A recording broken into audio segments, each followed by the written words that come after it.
Shalom, shalom. Muy buenas noches. El Señor sea derramando bendición sobre cada uno de nosotros. Vamos entonces a dar inicio a este espacio de inicio de Shabbat. Sean todos bienvenidos. Vamos a ir a Deuteronomio capítulo 6. Como acostumbramos leer al inicio de cada reunión lo que conocemos como el Shema.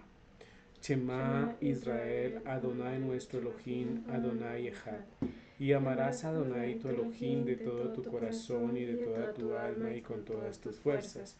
Y Y estas estas palabras palabras que que yo yo te te mando mando hoy hoy estarán estarán sobre sobre tu tu corazón, corazón y y las las repetirás repetirás a a tus tus hijos hijos y y hablarás hablarás de de ellas ellas estando estando en en tu tu casa casa, y andando andando por por el el camino camino, y al al acostarte acostarte y y cuando cuando te te levantes. levantes. Y Y las las atarás atarás como como una una señal señal en en tu tu mano mano y y estarás estarán como como frontales frontales entre entre tus tus ojos. ojos. Y Y las las escribirás escribirás en en los los postes postes de de tu tu casa casa y y en en tus tus puertas. puertas. Señor Padre y poderoso celestial, en esta noche colocamos delante de ti, bendito Dios, esta enseñanza que vamos a presentar, Rey de la Gloria, seas tú dirigiéndola, llevándola, bendito Dios, ciertamente a los oídos, Padre Celestial, que estén dispuestos, bendito Dios, a abrir su corazón, bendito Dios, para poder incluir, bendito Dios, en el camino de su vida, bendito Dios, la palabra del Eterno. Es importante, bendito Dios, reconocer, Padre bendito Dios, que sin ti, Padre Celestial, no somos nada. Abrimos, bendito Dios, este espacio de Shabbat, bendito Dios de la gloria, para que seas tú dirigiéndonos en gran manera, bendito Dios. Toma control absolutamente de todo, Padre y poderoso Rey de la gloria, y ayúdanos, bendito Dios, a tener crecimiento no solo de manera intelectual, sino de manera espiritual. Te alabamos y te glorificamos en el nombre de tu Hijo Yeshua. Amén.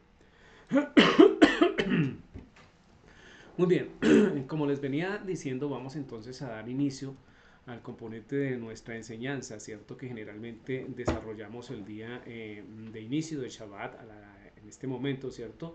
Y hemos querido orientar esta enseñanza con este título, ¿por qué no obedecemos al Padre? Y usted podría decir, Padre, Pastor, otra vez con el mismo cuento, ¿cierto? De efectivamente, ¿por qué no obedecemos al Padre o la obediencia? Es algo que es tan recurrente, ¿cierto? Y que lo vemos en la escritura que de continuo el Señor lo menciona, que es importante que no lo olvidemos. Por eso nuevamente vamos a hablar sobre este tema, ¿cierto? Pero enfocado un poquito diferente. Así que le doy la bienvenida a todos y cada uno de los que están conectados.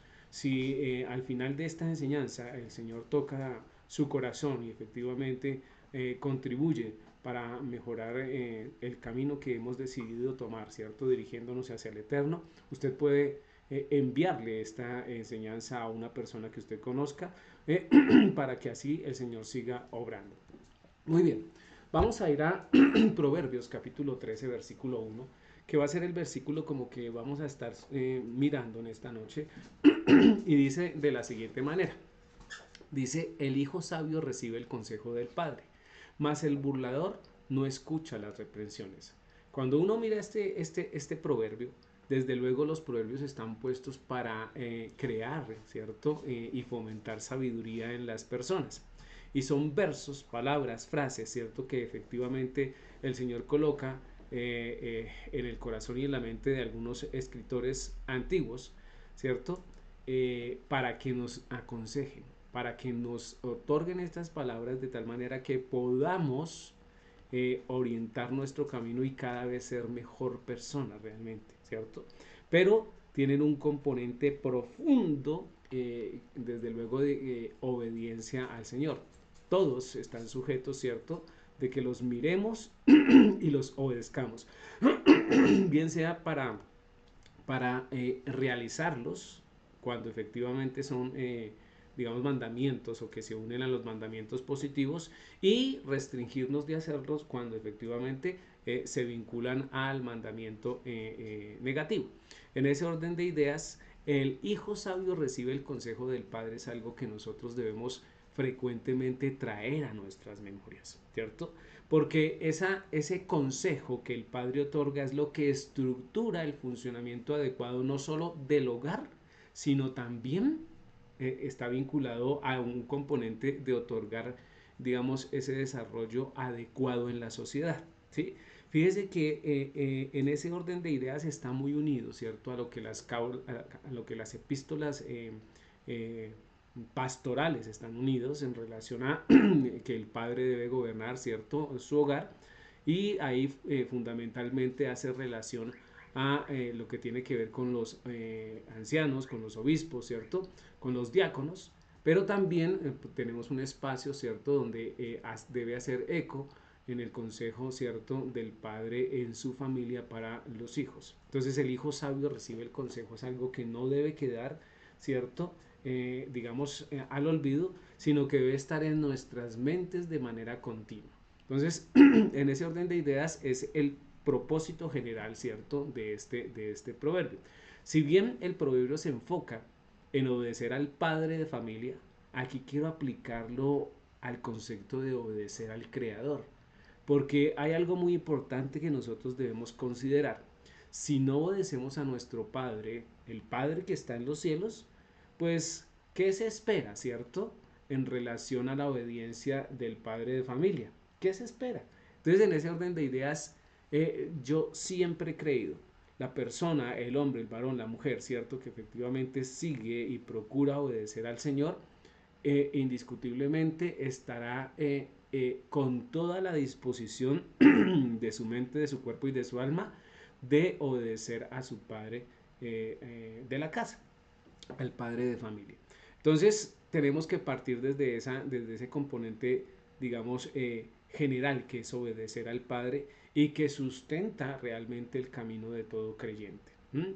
Entonces, se nos ha enseñado que debemos obedecer a la voluntad del Padre, porque es sabio que el pueblo, porque es sabido que el pueblo es voluntarioso y con frecuencia no hace, pues, lo que el Padre pide, no obedece. En ese orden de ideas tenemos que evocar, traer a la memoria las frases pronunciadas por los profetas. En este caso Jeremías 35:13, que dice: así ha dicho el Eterno de los ejércitos, Elohim de Israel, ve y dile a los varones de Yehudá y a los moradores de Israel esta pregunta: ¿no aprenderéis a obedecer mis palabras? Dice el Eterno.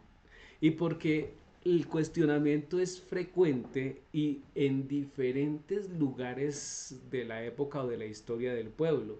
Siempre el Señor envía a alguien, o él mismo, cierto, dice al pueblo esto: ¿por qué no obedecemos? ¿Por qué no obedecemos, cierto, las palabras del Eterno? Nos cuesta tanto obedecer las palabras del Eterno que realmente no debemos olvidar, cierto, esto que estamos enseñando hoy, porque a nosotros nos pasa hoy. A veces se nos dificulta, o realmente nosotros no queremos seguir el consejo de nuestro Padre Celestial. Y es la pregunta que siempre se formula el Señor, o que nos formula el Señor, y que nosotros estamos obligados a contestar. Cuando estemos delante del Eterno, seguramente esta pregunta saldrá. Y entonces, ¿cuál será la respuesta que usted tenga preparada, ¿cierto?, para el Eterno? La situación, el día a día, las muchas ocupaciones, el trabajo, se me olvidó. Entonces, fíjese que hay un cuestionamiento que nosotros tenemos que evidenciar, y ante esta pregunta realmente yo considero que no hay una excusa que pueda justificar la no obediencia del Eterno, ¿sí? Entonces, ¿por qué no obedecemos al Señor? ¿Por qué no obedecemos al Señor? Es lo que realmente nos preguntamos, es la fórmula, ¿cierto?, que presenta esta enseñanza. Y yo considero que la respuesta más apropiada tiene que ver con falta de dominio propio. Falta de dominio propio.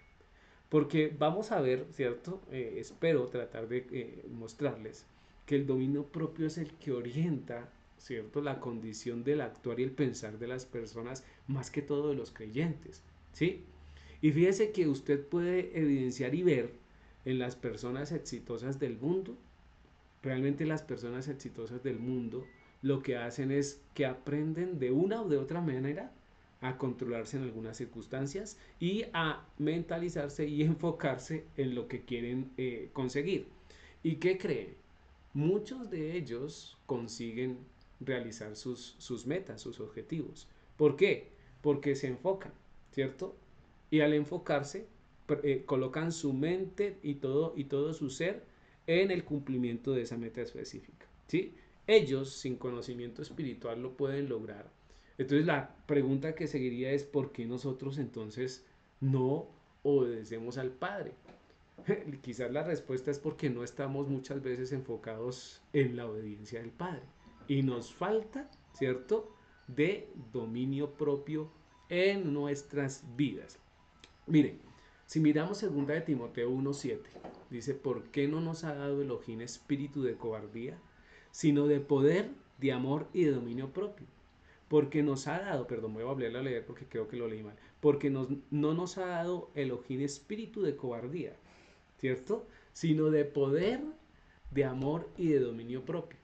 Entonces fíjese que este espíritu de poder, amor y dominio propio, ¿cierto? Se debe ser apropiado directamente por los creyentes porque realmente el Señor lo entrega, ¿sí? Y dice, no somos cobardes. El Señor no nos da un espíritu de cobardía, el Señor nos da un espíritu de poder, amor y dominio propio. Y fíjense que van, ¿cierto?, en una secuencia interesante, con ese componente de poder realizar las cosas, de tener la credibilidad para hacerlas, ¿cierto? Pero no desenfocado, no por fuera del amor, ¿cierto? Porque a veces ese poder o esa condición de hacer las cosas, ¿cierto? Puede vulnerar a otras personas y por eso es importante y no se puede dejar aparte o de lado el amor. Y lo que fundamenta todo esto es dominio propio. Que lo podamos nosotros, ¿cierto?, desarrollar. Y para eso necesito un control, o discúlpeme la pregunta, la palabra, un autocontrol, ¿cierto?, que nosotros debemos ejercer sobre nosotros mismos, sabiendo que Dios nos da, ¿cierto?, ese espíritu de poder, amor y dominio propio, ¿sí? Entonces podemos nosotros indiscutiblemente llegar a realizar eso, ¿cierto? Entonces dice dominio propio, la palabra que tenemos acá para dominio propio viene del griego 4995, ¿cierto? Dice sofronismo del griego 4994 y tiene que ver con una palabra que nos llama o nos debe llamar mucho la atención que dice disciplina. Y la verdad, cuando empiezo yo a mirar esto, yo digo, pues realmente en mi vida me falta mucha disciplina, no en algunas cosas, pero en otras sí, ¿cierto? En muchas otras cosas me falta disciplina, me falta disciplinarme. Y entonces ese dominio, fíjese que tiene que ver con eso, tiene que ver con un control de uno mismo. Pero mire lo que dice ahí, dominio propio, ¿cierto? Entonces ese dominio realmente propio es ejercer control sobre uno mismo, ¿cierto? Es lo que nosotros llamamos disciplinarnos, llegar a poder disciplinarnos, ¿cierto? Y entonces encontramos en nuestra vida diaria que yo soy disciplinado para unas cosas, pero para otras indiscutiblemente no. Generalmente soy disciplinado para lo que me gusta hacer, pero lo que no me gusta hacer lo dejo a un lado, ¿cierto? Y resulta que el dominio propio tiene que ver con todo lo que nosotros pensamos y hacemos, ¿cierto? No solo con partecitas. Entonces ahí es donde se enfoca el por qué no obedecemos al Señor. Porque quizás no estamos enfocados en obedecer al Señor, sino que lo miramos desde un término general y obedecemos algunas cosas, pero otras nos cuesta. ¿Por qué? Por las razones que ustedes ya sabrán. Porque realmente uno desobedece, pero uno ya sabe por qué está desobedeciendo. Por agradar al uno, por condiciones de trabajo, por condiciones de salud, bueno, por las condiciones que usted crea necesarias. Perdón, voy a tomar un poquito de... Listo.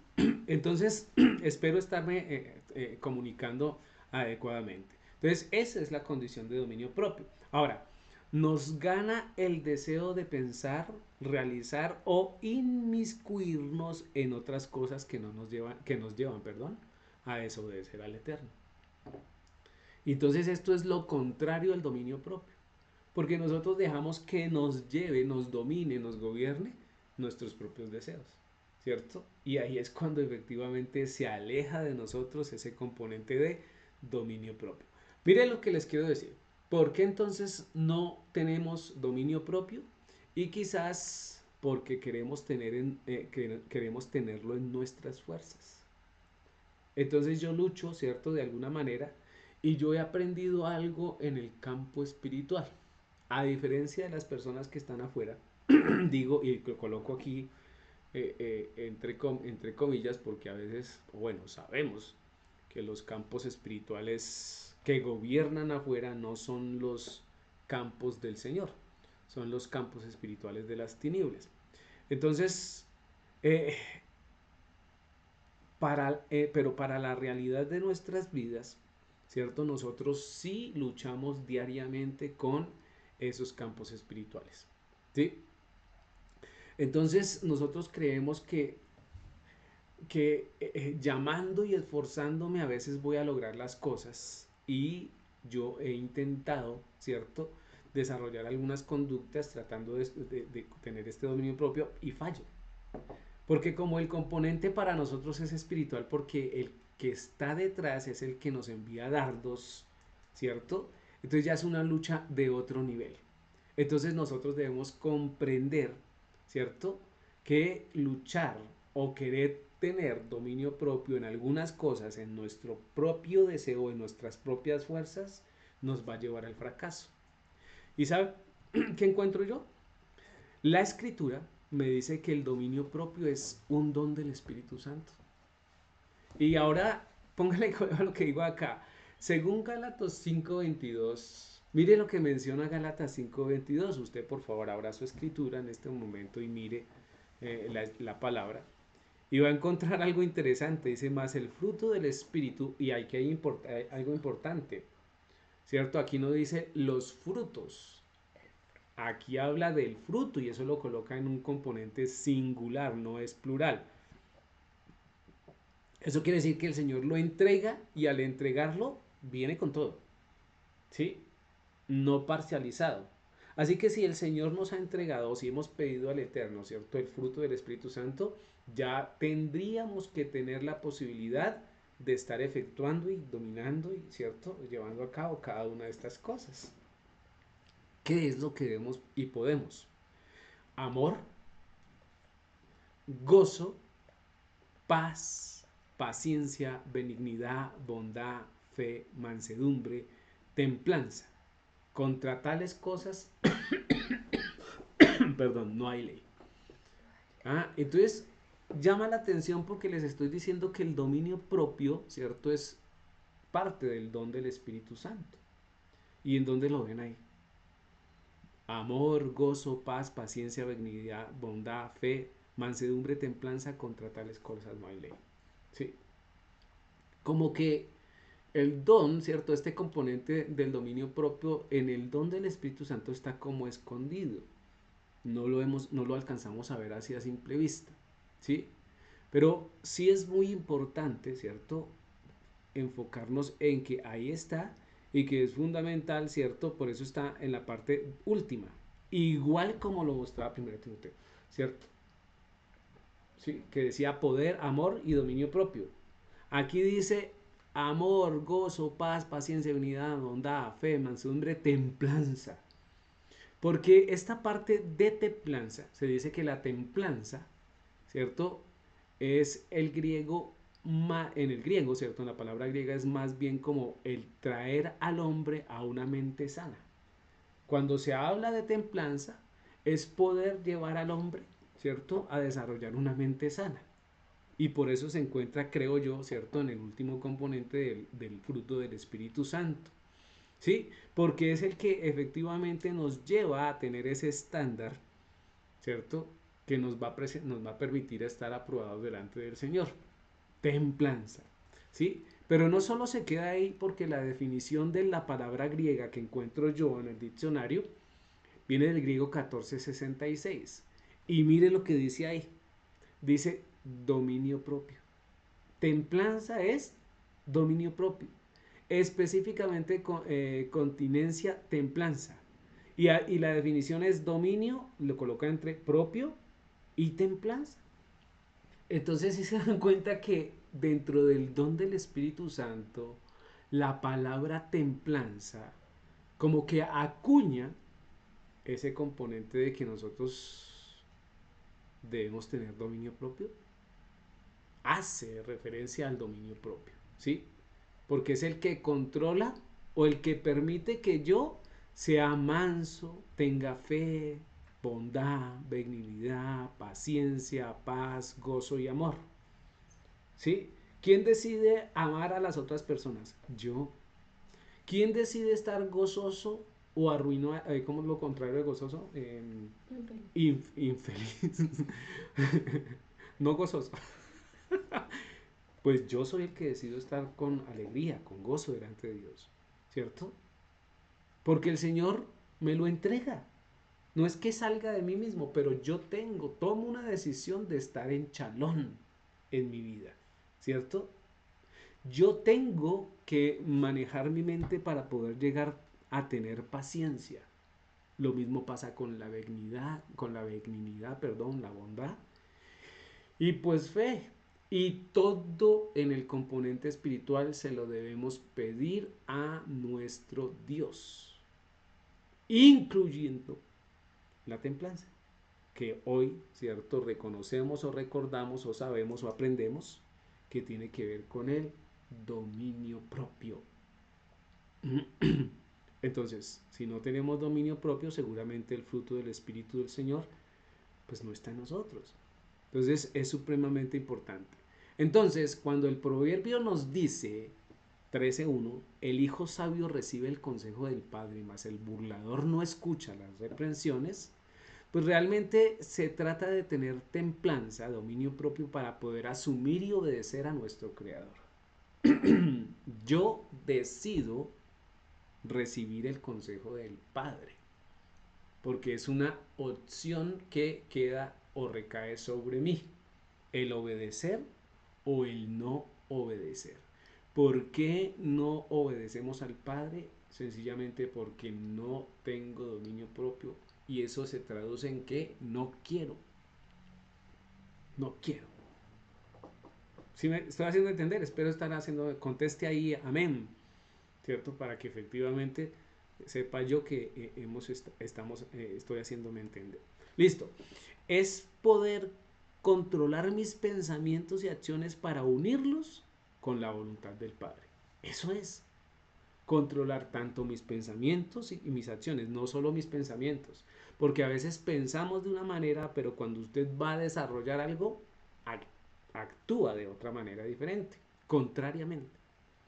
Y todo lo que pienso y hago, ¿cierto? Debe estar enfocado, dirigido hacia llevarlo hacia la voluntad del Padre, ¿sí?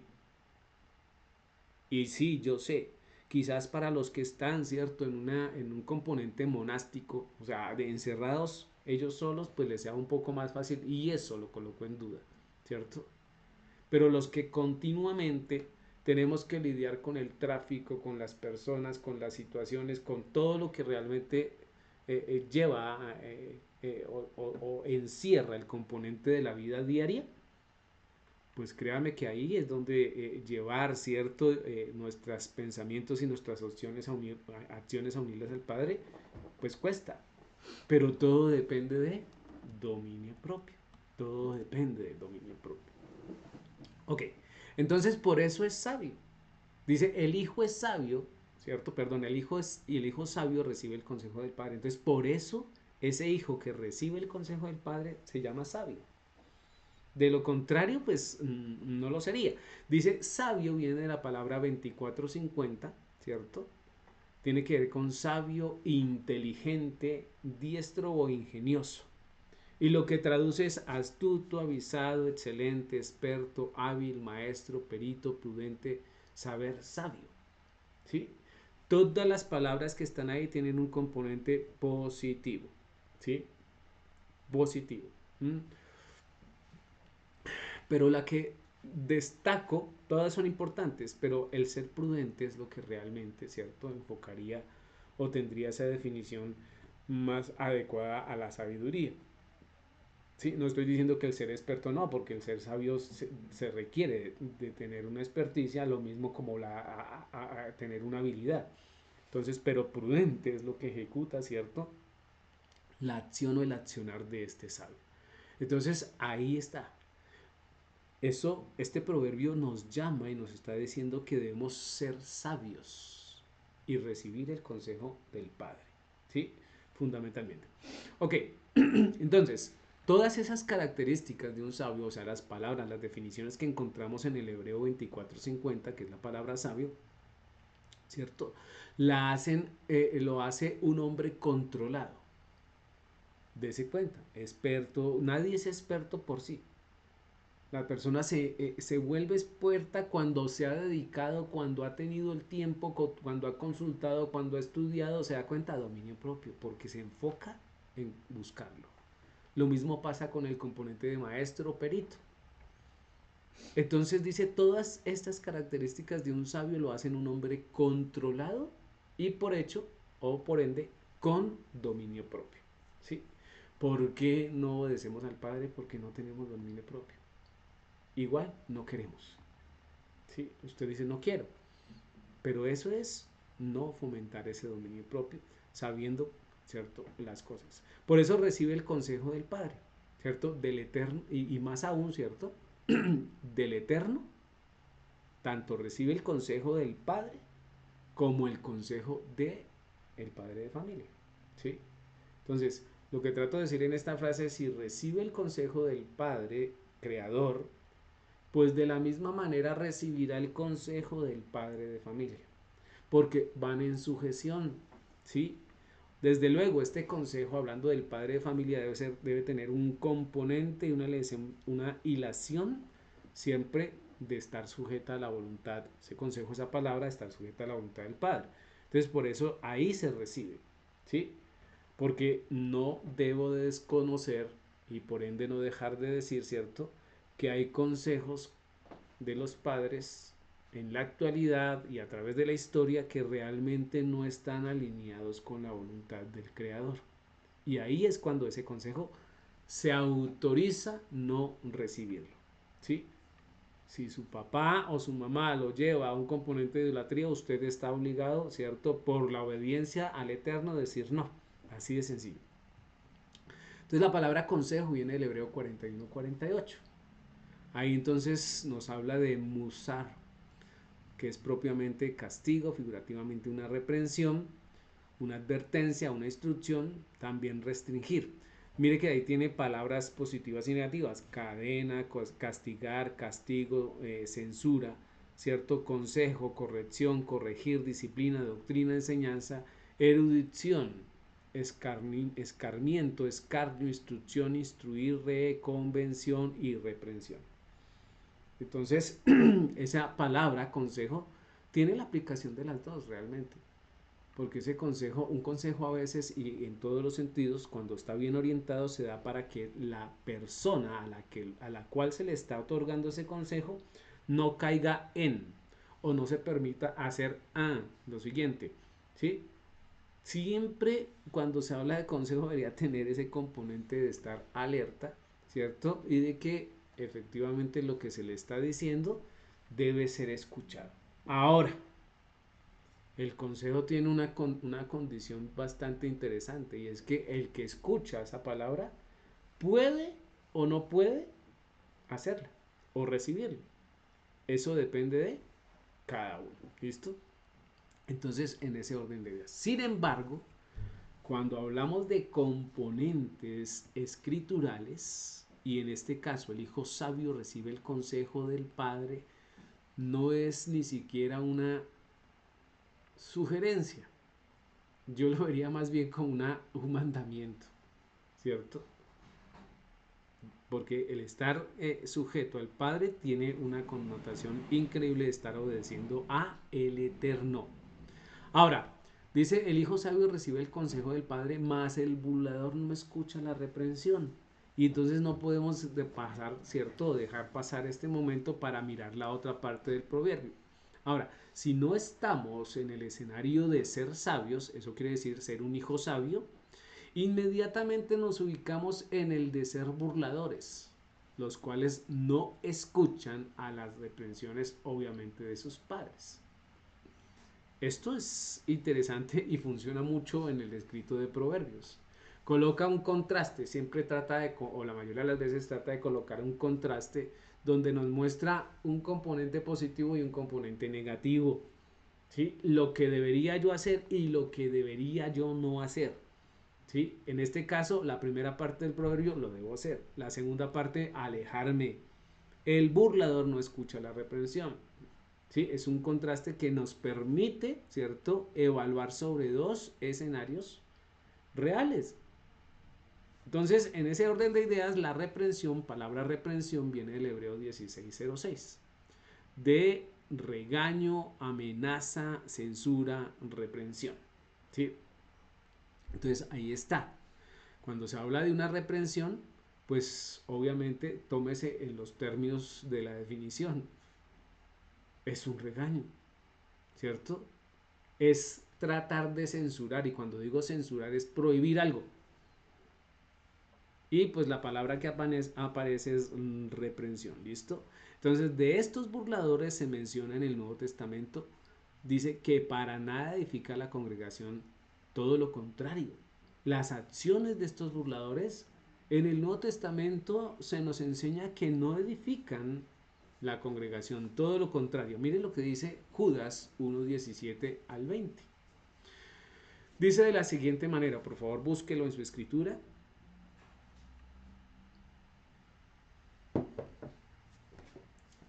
Judas 1:17 al 20 dice, pero vosotros, amados, tened memoria de las palabras que antes fueron dichas por los apóstoles de nuestro Señor Yeshua HaMashiach.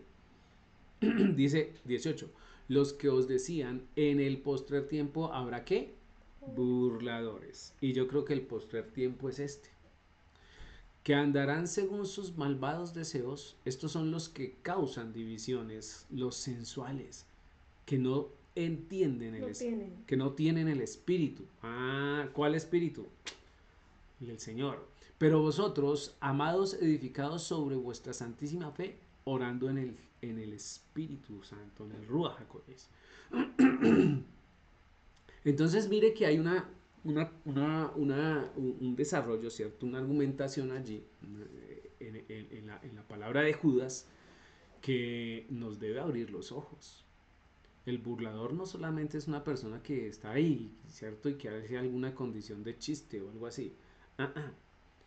Aquí, ¿cierto? Estos burladores que estarán en el postrer tiempo, o sea, en la actualidad, dice que lo primero que hacen es que andan en sus malvados deseos. O sea, eso nos da la intención de que estas personas están estructurando, están andamiando sus deseos que están unidos al componente de maldad.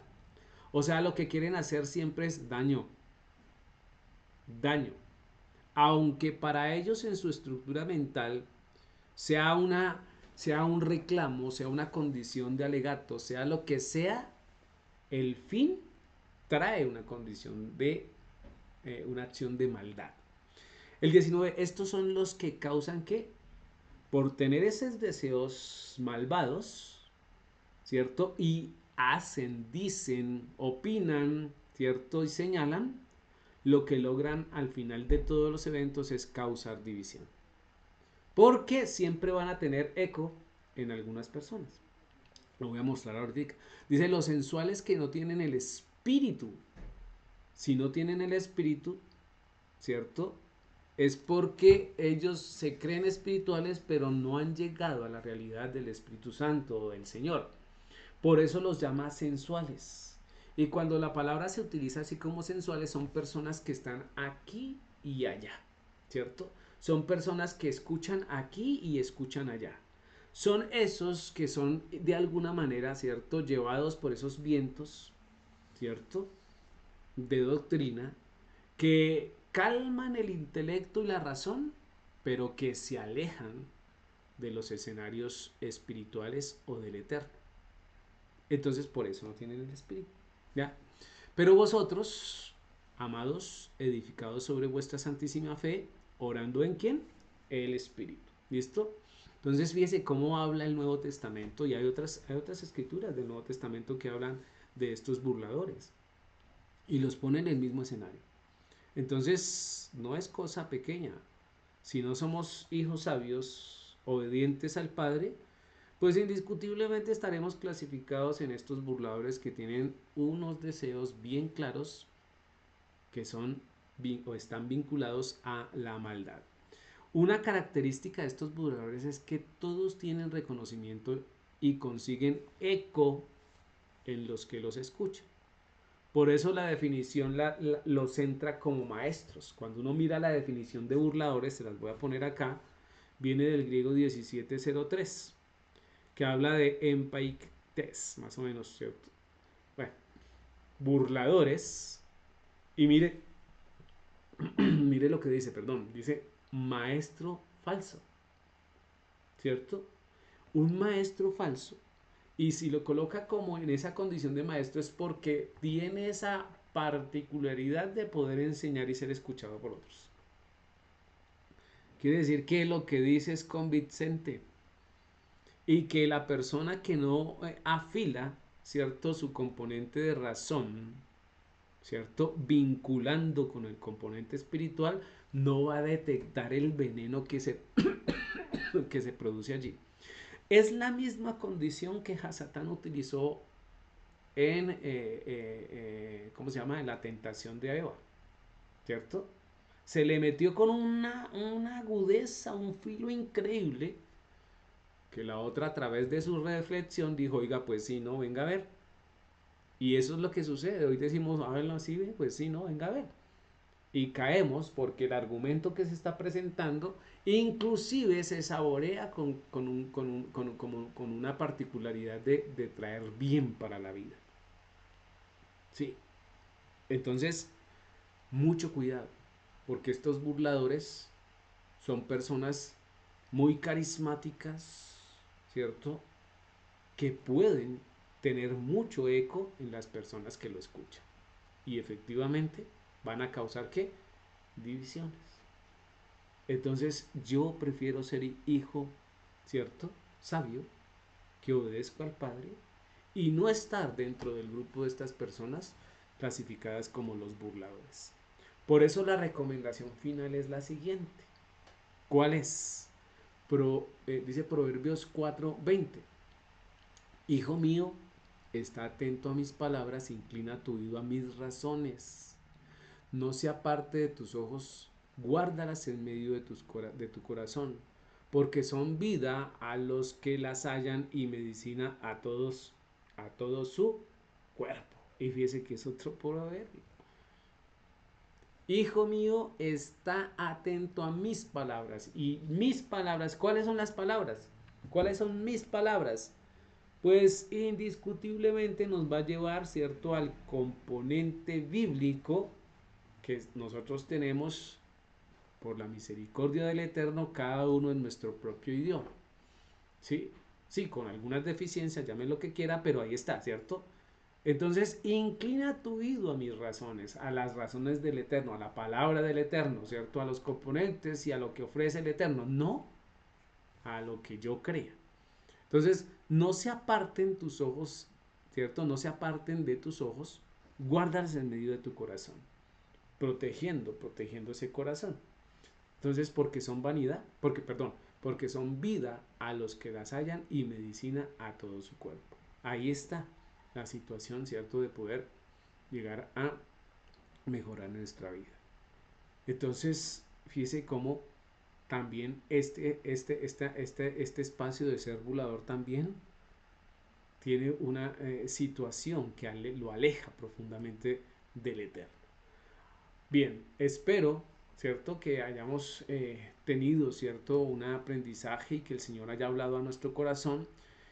Por favor, si el Eterno, ¿cierto?, ha hablado también a cada uno de nosotros, comparta esta enseñanza. Bendiciones. Vamos entonces, ¿cierto?, a decir Shema.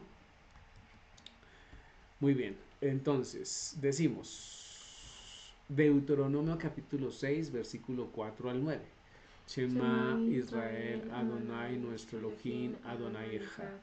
Y amarás a Adonai tu Elohim de todo tu corazón y de toda tu alma y con todas tus fuerzas. Y estas palabras que yo te mando hoy estarán sobre tu corazón y las repetirás a tus hijos y hablarás de ellas estando en tu casa andando por el camino y al acostarte y cuando te levantes, y las atarás como una señal en tu mano y estarán como frontales entre tus ojos, y las escribirás en los postes de tu casa y en tus puertas. Salmo 67, vamos a leerlo todo. Elohim tenga misericordia de nosotros y nos bendiga, haga resplandecer su rostro sobre nosotros, para que sea conocido en la tierra tu camino, en todas las naciones tu salvación. Te alaben los pueblos, oh Elohim, todos los pueblos te alaben. Alégresen y gócese en las naciones, porque juzgarán los pueblos con equidad y pastoreará las naciones en la tierra. Te alaben los pueblos, oh Elohim, todos los pueblos te alaben. La tierra dará su fruto, nos bendecirá Elohim, el Elohim nuestro. Bendíganos Elohim y témanlo todos los términos de la tierra. Amén. Shalom, el Señor los bendiga. No deje efectivamente de estar pensando, estudiando y reflexionando en la palabra del Eterno. Shalom, shalom.